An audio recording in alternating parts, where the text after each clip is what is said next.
কমলিনী সবাইকে খেতে দিচ্ছে তখন সেখানে স্বতন্ত্র আসে আর বলে, আমি অফিসে গিয়ে গাড়িটা পাঠিয়ে দিচ্ছি, তুমি হসপিটালে যাবে তো? তখন মিঠি বলে, মা ওখানে গিয়ে কি করবে, বারবার অপমান হচ্ছে। কমলিনী বলছে, আমার গাড়ির দরকার নেই, টোটো অটো বা বাস যে কোনো কিছুতে আমি চলে যেতে পারি।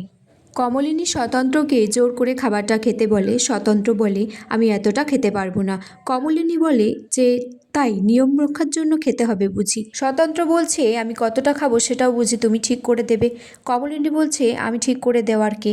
কৃষাণু বলে ডক্টরটা স্বতন্ত্রকে ফোন করে বলে, আমি আপনার পুরনো স্টুডেন্ট, আমি আপনাকে একটা কাউন্সিলিংয়ের ব্যাপারে কিছু গোপন তথ্য বলতে চাই।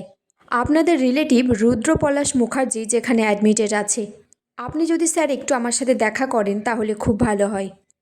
বলছে, ছেলের বিয়ের দিনও মায়ের খোঁজ নেই, এতক্ষণে এলে, সারা জীবন তো বাপের বাড়ি করেই কাটিয়ে দিলে। স্বতন্ত্রর বোন তার স্বামীকে বলছে যে, তোমার বৌদি এতদিন এই সংসার দেখে রেখেছে, তারই তো এখানে থাকা উচিত, তুমি বললে আমি চলে যাচ্ছি, কদিনের অতিথি হয়ে এখানে থেকেই বা কী করবো?